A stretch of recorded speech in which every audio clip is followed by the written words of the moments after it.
A new Suzuki Swift lands in Australia later this year. So, why am I driving this? Great question. Firstly, there's no mention as yet of a new sport version, but even if there was, you know what a new generation model means. Yep, price rises. As such, this might be your last chance to score a $30,000 hot hatch. So should you jump on it while you still have the opportunity? Stay tuned to find out, but before then, like the video, subscribe to the Car Sales channel, and give us a comment with your thoughts down below.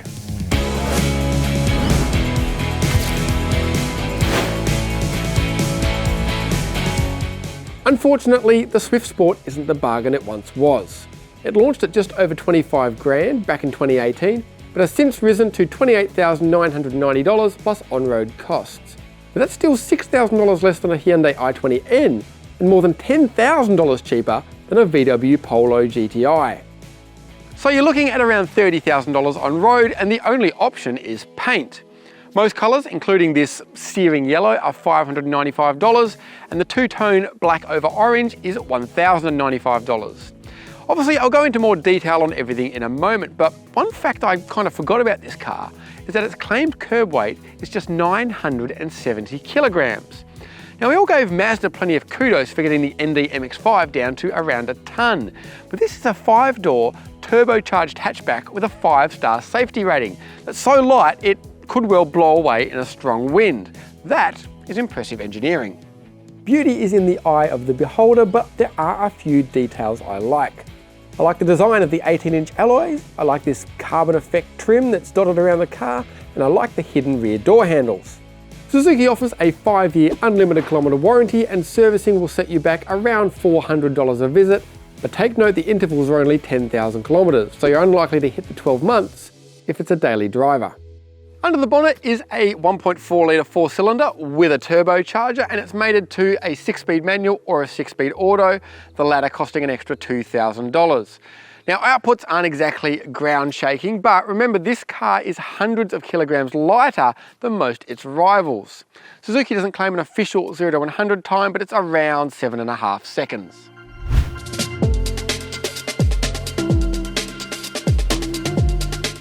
The Swift Sport may be a cheap car, but it doesn't necessarily feel like it in here. Yes, there are some hard, scratchy plastics, but the wheel is leather wrapped and great to hold, rake and reach adjustable. Front seats are excellent, albeit set a little bit high. We've got some design flair with these colour fade sections here, keyless entry and start, climate control, and a bit of storage with these cup holders and a little shelf for your phone down there. The screen might not be the biggest by modern standards, but there's smartphone mirroring, inbuilt sat-nav, voice control, and a 6-speaker stereo. Despite its diminutive stature, there's also plenty of safety goodies, and while its 5-star NCAP rating is a little bit older, it performed particularly well in impact protection. However, while there is a reversing camera, its resolution and clarity leaves a lot to be desired. You're probably thinking, small car, I bet it's got zero space, and you would be wrong. Okay, so it's no 7 Series back here, but there is sufficient room for a couple of adults or kids seats. Though that aside, there isn't much going on. No USB ports, no air vents, not even a fold-down centre armrest. One area the Swift Sport can't hide its size, or lack thereof, is in the boot. At 265 litres, it's on the smaller side, and even with the 60/40 split rear seat down, it's still shy of 600. Still, plenty of space for your weekly shopping. But if you want a shopping car, get a regular Swift. You buy a Sport because you want to go driving.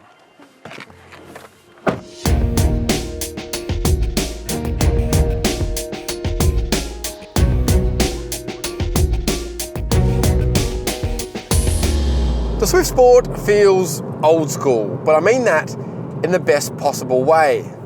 It doesn't care about your Nürburgring time, and it's not fussed if you've got more power. It just wants you to enjoy the journey no matter what sort of road you're on.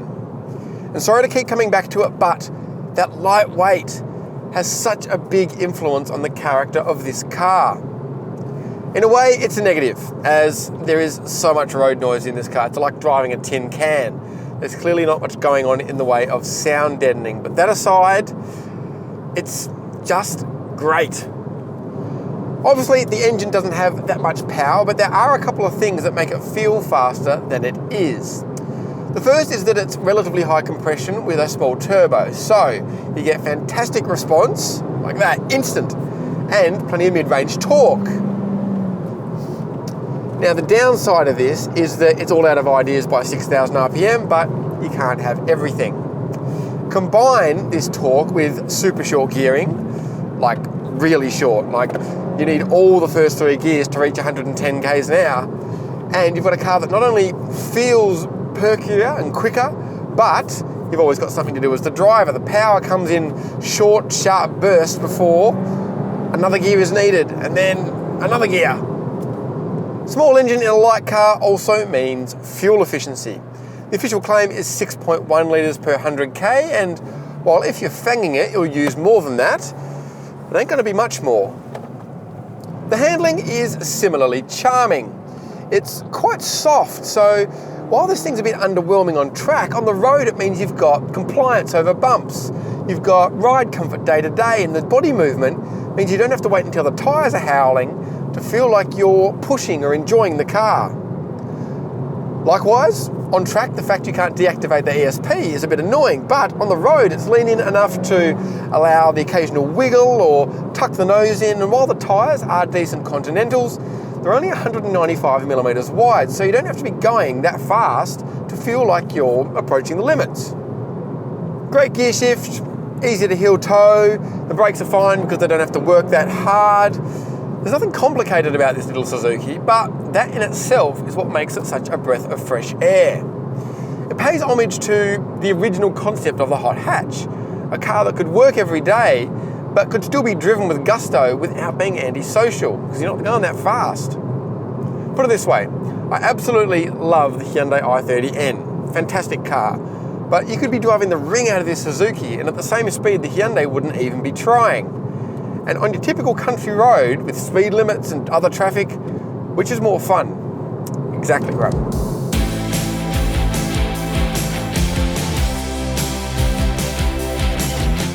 The Suzuki Swift Sport won't be for everyone, as it is still based on a small, cheap car. And there's no denying it looked more attractive at 25 grand than it does at 30.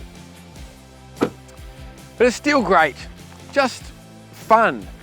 It's a bit like a front drive Mazda MX-5, a back to basics driving machine for those who care more about how a car feels than how long the features list is. And if that describes you, well, best get one while you still can. Thanks for watching. If you've enjoyed this video, please give it a like, subscribe to the Car Sales channel, and give us a comment down below with any cars you want to see us review.